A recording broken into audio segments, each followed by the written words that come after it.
Right now, you may be waiting for happiness to finally arrive. After the next promotion, the next relationship, the next version of your body, home, bank account, or life. And when happiness fades again, you may assume you failed. But the stranger possibility is this: your brain may never have been designed to keep you happy for very long. It was designed to keep you alive. That sounds bleak. It is also freeing. The restlessness that makes a good life feel unfinished is not necessarily a defect or proof that you chose wrongly. It may be ancient machinery doing what it evolved to do. That machinery followed us into farms, cities, empires, and the consumer world. So follow the human mind from the savanna to the screen in your hand. Imagine an ancestor waking on an open grassland hundreds of thousands of years ago. Food is uncertain, the ground is hard. A rustle in tall grass could mean nothing, or it could mean death. In that world, a creature that felt permanently satisfied would be in trouble. Why search for berries if the last meal still feels perfect? Why repair the shelter, watch the horizon, notice arrival, or prepare for winter if everything seems fine? Natural selection, the process through which traits that aid survival and reproduction become more common, does not promise contentment.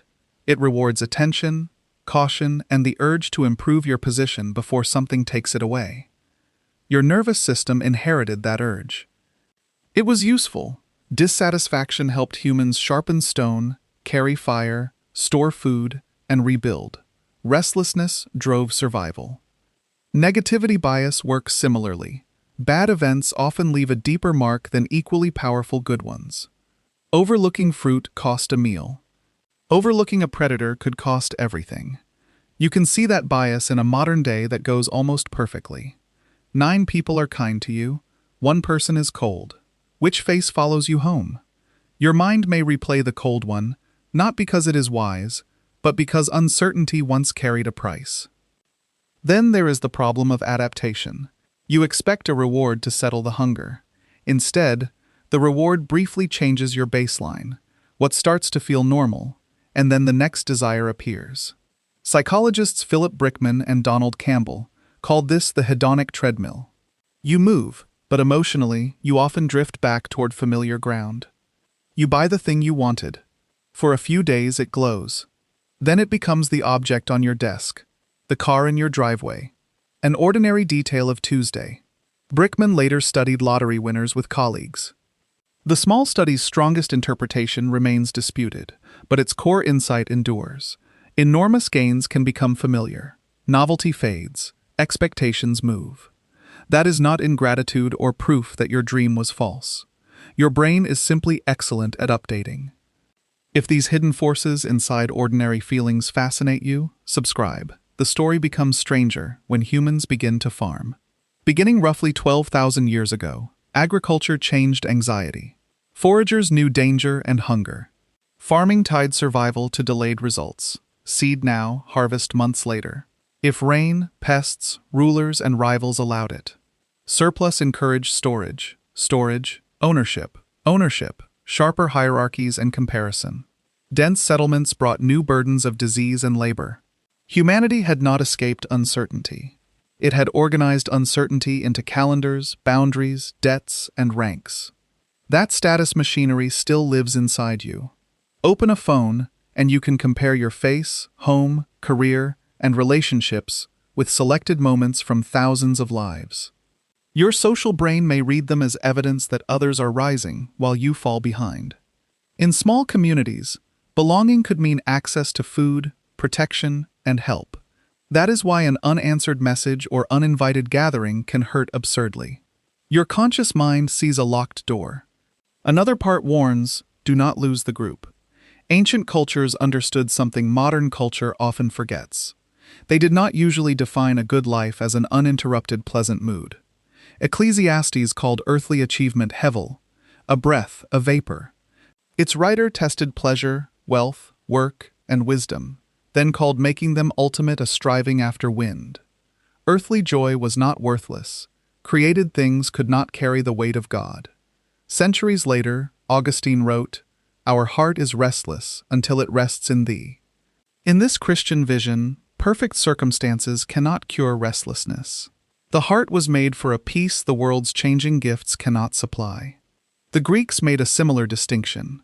Aristotle's eudaimonia meant lifelong flourishing. Virtue practiced, duties fulfilled, character formed. Not feeling good every morning. Epicurus praised modest desires and friendship. The Stoics emphasized judgment and duty amid uncontrollable events. None treated endless pleasure as a realistic baseline. The modern world gradually reversed that wisdom. Happiness grew from chance, or fortune. But industrial consumer culture increasingly presented it as a personal achievement and a product. Advertising addressed the ancient itch directly. This car proves your status. This face earns admiration. This purchase makes you complete. Yet repeat consumption requires reviving the hunger after every sale. Dissatisfaction became both wound and business model. First you feel unhappy, then guilty for being unhappy. Then you are offered another solution. But saying happiness is not the brain's permanent destination does not mean misery is your destiny. It means happiness may work better as a signal than as a finish line. Think of hunger. Hunger directs you toward food. Once you eat, it fades.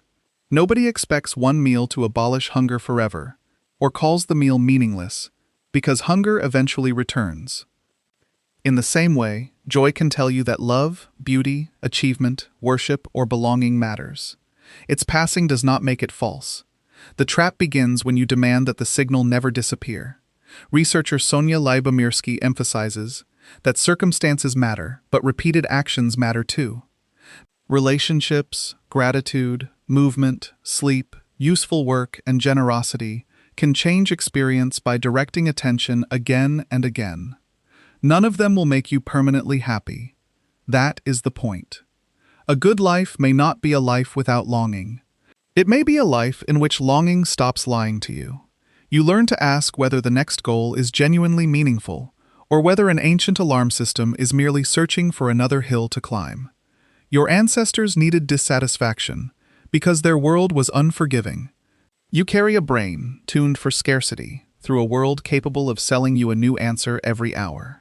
So when happiness fades after something you once desperately wanted, pause before calling yourself ungrateful, defective, or broken. You may be hearing the oldest voice in your head. It is not saying that nothing is enough. It is saying, keep looking. For most of history, human lives were organized around survival, family, duty, virtue, community, and faith, not the pursuit of a permanent feeling. But a life of meaning can contain sorrow without becoming meaningless. A life of faith can endure silence without becoming faithless. And a life of love can survive days when love does not feel effortless. You were never promised uninterrupted pleasure. You were made to endure, to serve, to create, to belong, and ultimately to seek a peace deeper than changing circumstances. The goal is not to silence the restless heart. It is to teach the heart what is worthy of its restlessness. And now, unlike your ancestors, you can decide where to look.